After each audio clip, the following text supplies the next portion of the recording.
Assalomu alaykum barchaga. Mana sizlar bilan yana bitta yangi kursimizni boshlash arafasidamiz. Bu PySite 6 kursi.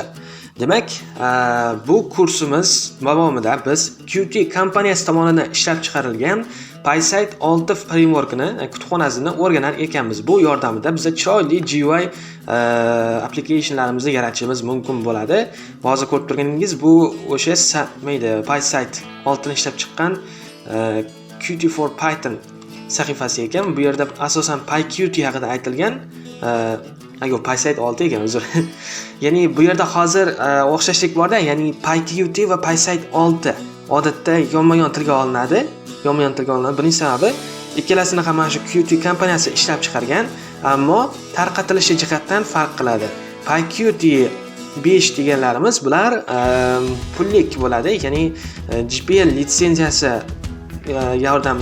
litsenziyasi bilan tijorat maqsadida tarqatilinadi deb aytiladi, ya'ni sotib olish kerak bo'ladi PyQt 5 da ishlash uchun. PySite 6 da esa bu bepul. Adashmasam LGPL litsenziyasi yordamida tarqatilinadi va foydalanish bepul, bemalol dasturlaringizni yozsangiz bo'ladi. PySite 6, PyQt 5 bularning orasida farq unaqalik katta emas. Odatda bular bir-biriga juda o'xshash bo'ladi deb tilga olinadi. Bizlar bemalol o'rganish uchun mana shu PySite 6 ni o'rganishimiz mumkin va keyinchalik chiroyli bir-biridan zo'r applicationlarimizni yozib ko'rishimiz mumkin. Endi PySite 6 ning imkoniyatlariga kelsak, bu juda ko'p narsa beradi sizga.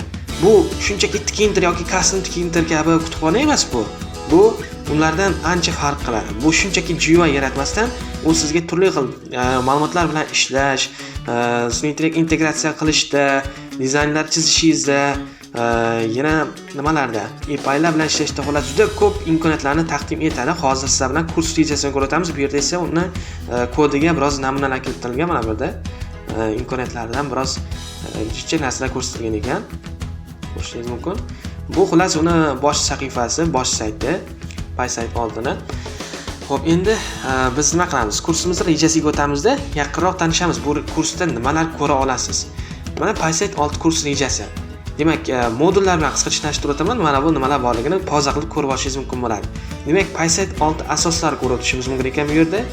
Asosiy layoutlari, xo'p, keyin UI dizayn va CSS bo'yicha to'xtalar ekanmiz. Mana buni buttonlari, labellari ko'rishingiz mumkin, animatsiyalar, gradientlar, interaktiv widgetlar va ma'lumotlarning ko'rinishi. Mana misol uchun table widget, tree widget degan narsa bo'lardi. Misol uchun Tkinterda tree degan narsa bo'lardi, yodingizda bo'lsa. Mana shunaqa narsa keltirilgan bu yerda. Xo'p, ma'lumotlar bilan ishlash.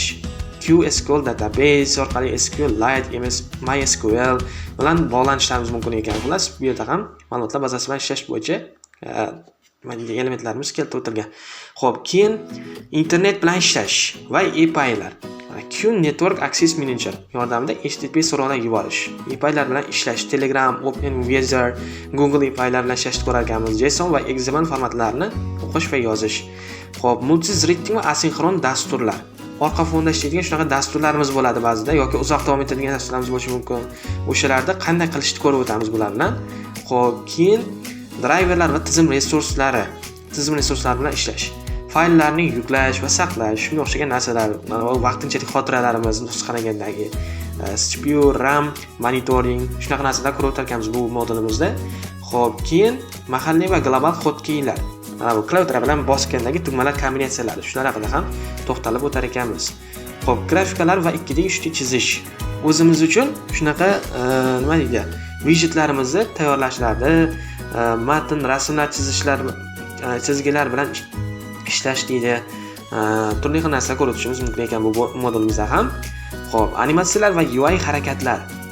Q property animation, Q sequential animation group deydi. Xullas, bu yerda ham bir qancha narsa kelib turadi. Ko'rib turganingizdek, bu yerda PySite 6 da juda ko'p narsalar bor. O'rganamiz desak, Q graphics opposite effect deydi.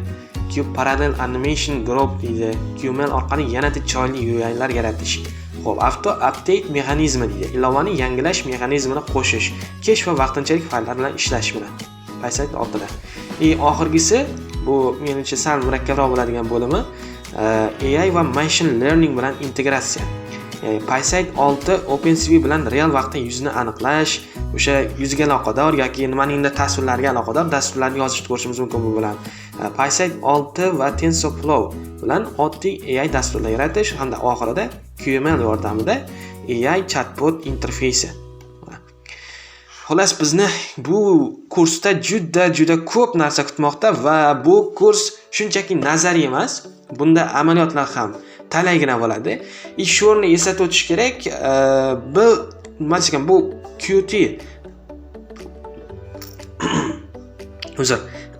Qt bu cross platformali, ko'p platformali